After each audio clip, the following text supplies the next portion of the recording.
Now we will continue with the last part talking about the conditional sentences. In this part we are going to cover the second type of conditional sentences that talks about imaginary situations. When we say imaginary situations, we mean that something that is not real, something that is not happening for us in real life. The main structure to use the second conditional is using F plus subject, simple past verb, object complement. This is for the first part or the main part of the conditional. Then we have the comma. The other part is going to be subject, past model like would, should, could, infinitive verb, object or complement. To understand the structure in here, we have to apply it on using examples.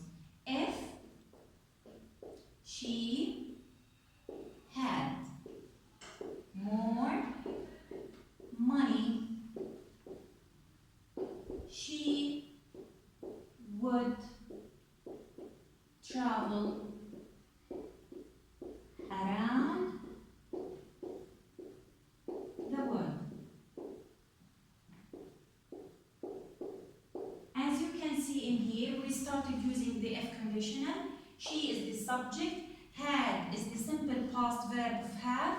In here we have complement, then we have the second part divided using a comma. She is the subject, would is the past model of will, travel infinitive verb that we should have after the model, then we have the complement of the sentence. As we said before, we can start with the second part of the sentence, but we have to delete or omit the comma. So if we start with the second part, the sentence will be, she would travel around the world. Then the first part, if she, I will continue here, had more money. As you can see in here, the meaning is still the same, but we only switch the places of the sentences.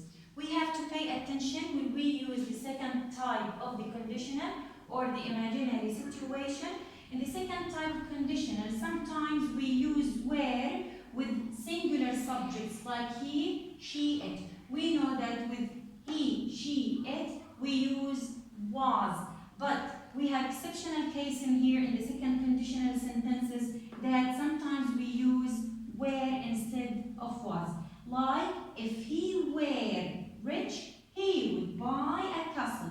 As you can see in here, we have a singular subject, but we used where because this is an exceptional case in the second conditional sentences. Another example, if she were French, she would live in Paris.